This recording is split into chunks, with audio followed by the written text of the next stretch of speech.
ایک رات میرے دوست کے ساتھ گزار لو، اس بات کا کسی کو پتہ نہیں چلے گا مگر تیرے شوہر کا قرضہ اتر جائے گا۔ میں نے اپنے مجبور شوہر کی خاطر اپنی عزت کا سودا کر دیا اور شوہر کے دوست کے گھر چلی گئی۔ وہ بولا تم بیڈ پر بیٹھو، میں نہا کر آتا ہوں۔ میں دل میں اللہ اللہ کرتی رہی، پھر وہ آیا اور لائٹ بند کر کے مجھے اپنی باہوں میں بھر لیا، لیکن میرے ہوش اڑ گئے جب اس نے مجھے میرا شوہر میرے سامنے بیٹھا رو رہا تھا اور میں بس اس کے پیروں سے لگ کر بیٹھی تھی۔ میرے ہاتھ میں کچھ بھی نہیں تھا، میں بے بسی کے عالم میں اسے دیکھ رہی تھی۔ خدا کے واسطے اب رونا تو بند کر دو، میں بے انتہا پریشان ہو کر اس کے ہاتھ تھام چکی تھی۔ میری قسمت میں رونا ہی لکھا ہے شبانہ، تم نہیں جانتی کہ میں کس مشکل سے گزر رہا ہوں۔ اس سے تو اچھا ہے کہ میں اپنی جان خود لے لوں۔ روز روز سیٹھ میری تذلیل کرتا ہے، کہتا ہے کہ اگر میں نے اس کا قرضہ پورا نہ چکایا تو وہ مجھے جیل بھجوا دے گا۔ سوچ اگر میں جیل چلا گیا تو تیرا کیا ہوگا اور میں ساری زندگی جیل میں کیسے گزاروں گا؟ تو جانتی ہے سیٹھ امیر آدمی ہے اور وہ کچھ بھی کر سکتا ہے۔ یہ کہہ کر زاہد پھر رونے لگا تھا اور مجھے سمجھ ہی نہیں آ رہا تھا کہ میں کن لفظوں سے اسے تسلی دوں، کیسے دلاسا دوں کہ سب کچھ ٹھیک ہو جائے گا۔ وہ روتے ہوئے اپنے منہ پر تھپڑ برسانے لگا تھا۔ کاش کہ میں غلطی نہ کرتا تو آج ہمیں یہ دن نہ دیکھنا پڑتا۔ میری وجہ سے تم بھی اس دلدل میں پھنس رہی ہو۔ تم اپنے ماں باپ کے گھر واپس چلی جاؤ، سیٹھ میرے ساتھ جو کرے گا سو کرے گا۔ میں گھبرا کر اس کے ہاتھ پکڑنے لگی اور زاروں قطار روتے ہوئے اس کے سامنے بیٹھ گئی اور کہا بس کرو زاہد، بس اب خود کو مت مارو، تمہاری ایک ایک چوٹ میرے دل پر لگ رہی ہے۔ میں کہیں نہیں جاؤں گی، تمہیں اکیلا چھوڑ کر نہیں جاؤں گی۔ اس نے سر جھٹک دیا اور آنکھیں بند کر کے دیوار سے ٹیک لگا لی، جیسے ہار مان چکا ہو۔ اس کے ہونٹ کانپ رہے تھے اور سانس اکھڑی ہوئی تھی۔ اس لمحے مجھے لگا اگر میں نے آج ہمت نہ کی تو یہ آدمی میرے سامنے ٹوٹ جائے گا ہمیشہ کے لیے۔ میں نے اس کے سینے پر سر رکھ دیا اور دل ہی دل میں خود کو سخت کیا، کیونکہ مجھے اندازہ ہو چکا تھا کہ اس گھر میں رونے سے کچھ نہیں بدلے گا۔ گزرتے وقت کے ساتھ خطرہ بھی بڑھتا جا رہا تھا۔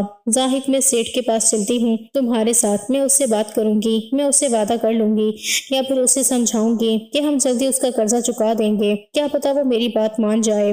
زاہد نے فوراً انکار کر دیا۔ سیٹھ اچھا آدمی نہیں ہے، وہ کس نیت کا ہے یہ میں اچھی طرح جانتا ہوں، تم کبھی اس کے پاس مت جانا۔ میرے شوہر نے فوراً ہی مجھے روکا تھا، لیکن زاہد اس مسئلے کا کوئی تو حل نکالنا ہوگا۔ تم کب تک یوں ساری رات روتے رہو گے؟ مانا کہ تم سے غلطی ہوئی، لیکن اب ہم دونوں کو مل کر ہی کچھ کرنا ہوگا۔ میں نے فوراً زاہد کو سمجھانے کی کوشش کی تھی۔ میں کہہ رہا ہوں نا شبانہ، تم اپنے گھر چلی جاؤ، اپنے باپ کے سائے میں تو محفوظ رہو گی، تمہاری عزت برقرار رہے گی۔ یہاں تمہیں خطرہ ہے، اگر پولیس مجھے لے گئی تو تم اکیلے کیا کرو گی؟ اور آج نہیں تو کل پولیس مجھے پکڑ ہی لے گی، کیونکہ اب سیٹھ کا صبر جواب دے دیا گیا ہے۔ کاش میں اس دن سیٹھ سے ادھار نہ لیتا، اس کا قرضہ مجھ پر نہ چڑھتا تو یہ سب نہ ہوتا۔ زاہد رونے لگا تھا۔ زاہد تم نے بہت مجبوری میں قرضہ لیا تھا، ہمیں کیا معلوم تھا کہ سیٹھ اتنا برا آدمی نکلے گا کہ وہ کچھ دن بھی صبر نہیں کرے گا۔ زاہد کہنے لگا کہ میں ایک آخری کوشش کر کے دیکھتا ہوں، میرا ایک دوست کافی عرصے بعد پردیس سے لوٹا ہے، میں اسے ملنے نہیں گیا، میں اس کے پاس جاتا ہوں، کیا پتا کوئی سبیل بن جائے۔ زاہد کو اچانک ہی یہ خیال آیا تھا اور وہ اٹھ کھڑا ہوا تھا۔ میں نے دل ہی دل میں دعا کی تھی کہ میرے شوہر کی مراد بر آئے۔ وہ تھوڑی ہی دیر بعد گھر سے باہر نکل گیا تھا اور جب آدھی رات کو واپس لوٹا تو میں اس کے انتظار میں ہی جاگ رہی تھی۔ زاہد کھانا کھا لو پہلے، پھر بات کرتے ہیں۔ وہ خاموشی سے آ کر بیٹھ گیا تھا۔ میں نے اسے فوراً کھانے کا پوچھا تھا، لیکن زاہد نے انکار کر دیا، مجھے بھوک نہیں ہے۔ وہ بالکل چپ چاپ تھا۔ کیا ہوا؟ تمہارے دوست نے منع کر دیا ہے کیا؟ میں پوچھنا تو نہیں چاہتی تھی لیکن پوچھنا پڑا، اور پھر زاہد نے نظر بھر کر مجھے دیکھا، کہنے لگا نہیں، اس نے منع نہیں کیا، بلکہ یوں سمجھو کہ میرے منہ میں وہ الفاظ ہی نہیں آئے کہ میں اس سے قرضہ مانگ سکوں۔ نہ جانے کتنے سالوں بعد ہم ایک دوسرے کے سامنے تھے۔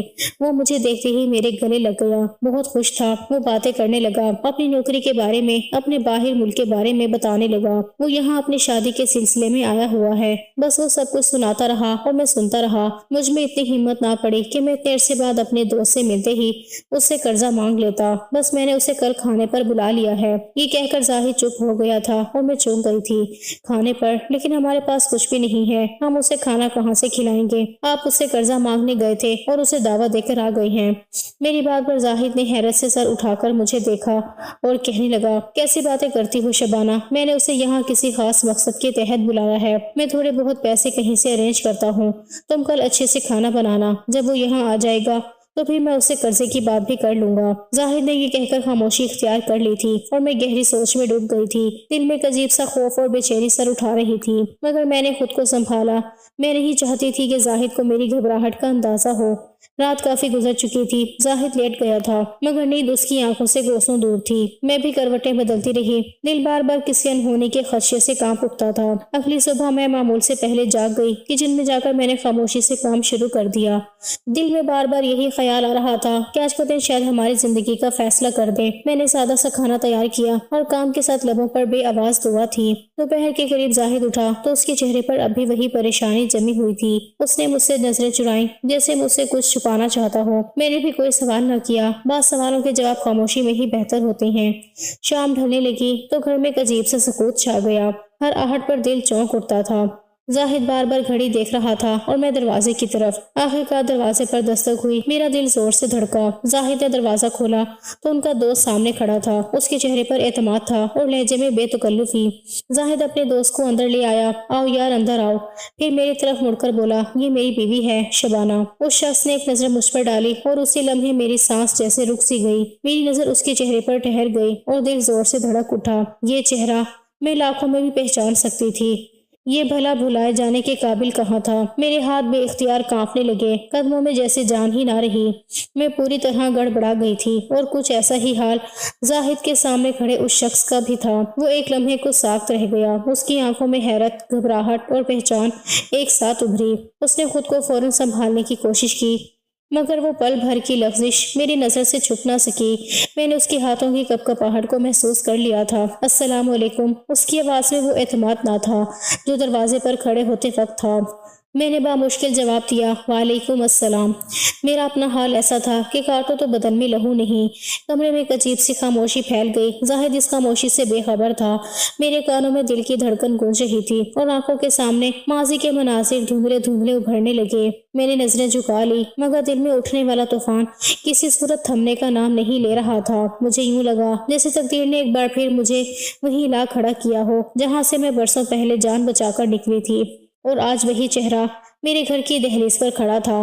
وہ زاہد کے ساتھ ڈرائنگ روم میں بیٹھ گیا تھا۔ زاہد باتوں باتوں میں اسے ہمارے حالات بتانے لگا۔ جیسے جیسے وہ زاہد اپنے حالات، اپنے قرضوں کے بارے میں بتاتا گیا، میری زمین تلے سے کھسکتی جا رہی تھی۔ میں شرمندگی کے مارے سر اٹھانے کی ہمت نہ کر پا رہی تھی۔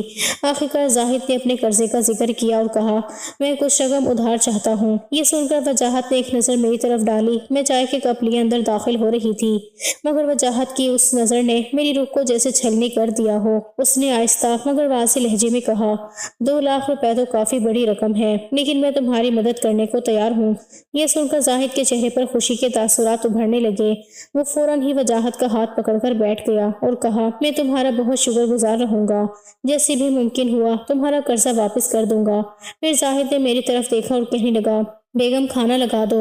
میں خاموشی سے باہر کا رخ کر گئی مگر پیچھے سے وجاہت کے جملوں کی گونج میرے کانوں میں بجتی رہی۔ وہ کہہ رہا تھا، بدلے میں مجھے پیسے نہیں بلکہ کچھ اور چاہیے۔ ایک لمحے کے لیے میرا دل کانپ اٹھا، وجاہت کیا مانگنے والا ہے؟ یہ سوچ کر میری سانسیں تیز ہو گئیں مگر میں وہاں رک نہیں سکتی تھی، اس لیے میں باورچی خانے کی طرف چلی گئی اور چھوٹے سے دالان نما کمرے میں دسترخوان بچھانے لگی۔ میں نے چھولوں کا پلاؤ بنایا اور تھوڑا سا مرغ کا سالن تیار کیا۔ اس کے علاوہ گھر میں زیادہ کچھ بھی موجود نہیں تھا۔ یہ پیسے بھی رات کو زاہد کسی سے ادھار لے کر آیا تھا، ورنہ ہم تو کافی دنوں سے مرغی کی شکل بھی نہ دیکھی تھی۔ دسترخوان لگانے کے بعد جب میں ڈرائنگ روم کا رخ کرنے لگی، میری نظر اپنے شوہر کے چہرے پر پڑی۔ اس کا چہرہ بالکل سرخ ہو رہا تھا، ماتھے پر لکیروں کا جال سا تھا اور چہرے کے تاثرات اچانک بدل گئے تھے۔ تھوڑی دیر پہلے والی خوشی جیسے غائب ہو گئی۔ زاہد کھانا لگ گیا ہے۔ میرے کہنے پر زاہد نے چونک کر مجھے دیکھا اور پھر وجاہت کے ساتھ آ کر کھانا کھانے بیٹھ گیا۔ وہ دونوں کھانا کھا رہے تھے جبکہ میں دور کھڑی تھی۔ وجاہت نے خود ہی مجھے آواز دی اور کہنے لگا، شبانہ آپ کھانا نہیں کھائیں گی کیا؟ اس کی اس طرح مجھے نام سے پکارنے پر میں نے گھور کر اسے دیکھا تھا، کیونکہ وہ مجھے بھابھی کہہ کر بھی مخاطب کر سکتا تھا، لیکن اس نے میرا نام لینا گوارا کیا تھا اور یہی بات مجھے بہت ناگوار گزری تھی۔ زاہد بھی کہنے لگا، ہاں شبانہ بیٹھ جاؤ۔ مجبوراً میں زاہد کے برابر میں بیٹھ گئی جبکہ وجاہت میرے سامنے بیٹھا تھا۔ وہ کھانا کم کھا رہا تھا اور اس کی نگاہیں مجھ پر زیادہ جمی ہوئی تھیں۔ کھانے کے بعد وہ میرے شوہر سے یہ کہتے ہوئے واپس چلا گیا تھا کہ تم کل شام کو آ کر مجھ سے پیسے لے لینا۔ یہ سن کر میرا دل خوش ہو گیا تھا کہ کم سے کم پیسے تو مل جائیں گے۔ لیکن میرا شوہر خوش نہیں تھا۔ وجاہت کے جانے کے بعد میں نے زاہد کا ہاتھ پکڑا اور خوشی سے کہا کہ اب کیوں پریشان ہو، اب تو سارے مسئلے حل ہو گئے۔ لیکن زاہد نے میری طرف دیکھا اور کہنے لگا، نہیں، بدلے میں جو اس نے مانگا ہے وہ دینا میرے لیے مشکل ہے۔ یہ کہتے ہوئے وہ وہیں میرے سامنے ہی بیٹھ گئے تھے۔ کہنے لگے کہ مجھے کچھ سمجھ نہیں آ رہا میں کیا کروں اور کیا نہیں۔ ایک طرف وجاہت پیسے دینے کو تیار ہے، لیکن دوسری طرف اس نے ایک ایسی شرط رکھ دی ہے جسے پورا کرنا میرے لیے ناممکن ہے۔ میں کل پیسے لینے نہیں جاؤں گا۔ میں نے فوراً زاہد سے پوچھا، ایسی بھی کون سی شرط ہے؟ اگر وہ پیسوں کی واپسی کی بجائے کچھ اور مانگ رہا ہے تو آپ دے دیں، کم سے کم ہماری زندگی بھر کے لیے جان تو چھوٹ جائے گی۔ آپ ہی بتائیں 2 لاکھ روپے ہم کہاں سے لائیں گے؟ اگر آج ہم نے قرضہ لے بھی لیا تو اسے چکانے کے لیے بھی ہمیں سالوں درکار ہوں گے۔ اس سے بہتر تو یہی ہے کہ آپ اس کی شرط مان لیں۔ میری بات سن کر زاہد نے گہری نگاہوں سے مجھے دیکھا اور کہنے لگا کہ وہ شرط میں ایک رات کے لیے تمہیں چاہتا ہے۔ یوں سمجھ لو کہ یہ 2 لاکھ روپے اس نے تمہاری ایک رات کی قیمت لگائی ہے۔ یہ کہہ کر زاہد پوری طرح رونے لگا تھا، بالکل بچوں کی طرح، اور میں ہکا بکا رہ گئی تھی۔ مجھے وجاہت سے ایسی گھٹیا حرکت کی امید ہرگز بھی نہیں تھی۔ میں اسے سالوں سے جانتی تھی، لیکن مجھے یہ اندازہ نہیں تھا کہ وہ اس قدر گر جائے گا۔ میں نفی میں سر ہلاتے پیچھے ہو گئی تھی اور زاہد نے میرا ہاتھ پکڑ لیا تھا۔ شبانہ میں کیا کروں؟ مجھے کچھ سمجھ نہیں آ رہا۔ میں بہت مجبور ہوں، لیکن میں تمہارا سودا نہیں کر سکتا۔ اگر مجھے یہی کرنا ہوتا تو میں کب کا سیٹھ کی بات مان لیتا۔ سیٹھ مجھ پر اتنا دباؤ اسی لیے تو ڈال رہا ہے کیونکہ وہ تمہیں حاصل کرنا چاہتا ہے۔ اب اگر میں وجاہت سے قرض لے کر سیٹھ کا قرض چکاؤں گا، بدلے میں پھر مجھے تمہاری عزت ہارنی ہوگی۔ میرا شوہر خاموشی سے اٹھ کر چھت پر چلا گیا تھا اور میں اپنی جگہ بیٹھی رہ گئی تھی۔ وجاہت میری ماضی کا وہ حصہ تھا جب مجھ پر جوانی کا دور تھا۔ وجاہت مجھ پر مر مٹا تھا اور میں بھی اسے چاہنے لگی تھی۔ ہماری محبتوں کے سلسلے بڑھنے لگے۔ میں وجاہت کو بہت امیر اور پیسے والا سمجھتی تھی کیونکہ اس کے بڑے بھائی کا اچھا خاصا کاروبار تھا، لیکن پھر اس کے بڑے بھائی کی شادی ہو گئی اور وہ اپنی بیوی کو لے کر الگ ہو گئے۔ تب وجاہت اپنی ماں بہنوں کے ساتھ اکیلا رہ گیا اور اس کی زندگی میں سٹرگل شروع ہوئی۔ وہ جو مجھ پر ہزاروں روپے لٹاتا تھا، میری من پسند چیزیں مجھے تحفے میں دیتا تھا، وہ اچانک خالی ہاتھ ہو گیا تھا اور اسی بات نے ہمارے رشتے میں درار ڈال دی تھی۔ میرے لیے وجاہت کی محبت شاید ان چیزوں کے ساتھ وابستہ تھی جو وہ میرے لیے لایا کرتا تھا۔ اسی لیے جب اس نے رشتہ بھیجنے کی بات کی تو میں نے صاف انکار کر دیا کہ میں تم جیسے انسان سے شادی نہیں کر سکتی جس کے ہاتھ میں کچھ بھی نہیں۔ وہ میری اس بات پر ہکا بکا رہ گیا تھا۔ ہم نے تقریباً 4 سال کا عرصہ ایک دوسرے کی محبت میں گزارا تھا اور اب جب وہ اپنی ماں سے میرے حوالے سے بات کر چکا تھا تو میں پیچھے ہٹ رہی تھی۔ وہ بار بار مجھ سے اپنی محبت کا اظہار کر رہا تھا۔ شبانہ، میں تم سے بہت محبت کرتا ہوں، تمہاری خاطر دنیا ایک کر دوں گا، میں وہ سب کچھ کروں گا جس سے تمہیں خوشی حاصل ہو، لیکن میرے رشتے کو نہ ٹھکراؤ۔ اگر اس وقت میرے لیے دوسری طرف سے زاہد کا رشتہ آیا تھا، زاہد میرے ابا کے دوست کا بیٹا تھا، کافی پیسے والے لوگ تھے، اپنا گھر بار تھا، جائیداد تھی، سب کچھ تھا، تو پھر بھلا میں وجاہت کے رشتے کو کیوں قبول کرتی؟ میں نے محبت کے اوپر پیسے کو ترجیح دی تھی اور وجاہت کو بری طرح ٹھکرا دیا تھا۔ پھر میرے ابا نے میرا رشتہ زاہد سے طے کر دیا تھا اور کچھ عرصے بعد مجھے خبر ملی تھی کہ وجاہت بیرون ملک چلا گیا ہے۔ اس کے بعد میرا وجاہت سے کوئی واسطہ نہ رہا۔ ہمارے درمیان ویسے بھی کوئی ایسا تعلق نہیں تھا کہ ایک دوسرے کی خبر رہتی۔ میں زاہد کی دلہن بن کر رخصت ہوئی تو گھر کی بڑی بہو ہونے کے ناطے مجھے گھر کی چابیوں سے لے کر ہر چیز حاصل ہوئی۔ میں نے گھر میں خوب عیش کرنا شروع کر دیا۔ زاہد کا اپنا کاروبار تھا، وہ اپنے بھائیوں کے ساتھ مل کر اپنا کاروبار چلاتے تھے۔ سب کچھ بہت بہترین چل رہا تھا، لیکن پھر حالات پلٹے اور زاہد کا کاروبار اچانک ہی نیچے کی طرف گرنے لگا۔ بھائیوں نے اپنے اپنے کاروبار الگ کیے، اپنے اپنے گھر اور دنیا بھی الگ کر لی، جبکہ میں اور زاہد اپنی جگہ ہی رہ گئے۔ جتنا نقصان ہوا وہ سب زاہد کے حصے میں آیا اور اسے پورا کرنا ناممکن ہو گیا۔ اور ایسے میں ایک امیر سیٹھ نے زاہد سے ان کا پورا کاروبار خرید کر انہیں اپنے ہی پاس نوکر کے طور پر رکھ لیا۔ میری شادی کے 4 سال کے اندر یہ سب کچھ ختم ہو کر میرا شوہر مالک سے ملازم بن گیا تھا۔ وہ اس بات پر بہت زیادہ غمگین تھا، لیکن میں نے مشکل حالات میں ہمت نہ ہاری اور اسے سہارا دیا۔ میں نے وجاہت کو تو چھوڑ دیا تھا، لیکن میں زاہد کو نہیں چھوڑ سکتی تھی کیونکہ وہ میرا شوہر تھا۔ اسی درمیان میں امید سے ہوئی، لیکن ان سارے مشکلات کی وجہ سے میرا حمل بھی زیادہ دن نہ رہ سکا۔ ہم دونوں اولاد کی خوشی سے بھی محروم ہو گئے۔ پھر ہمارے حالات اتنے بگڑے کہ وہ بڑا سا گھر جو حویلی نما تھا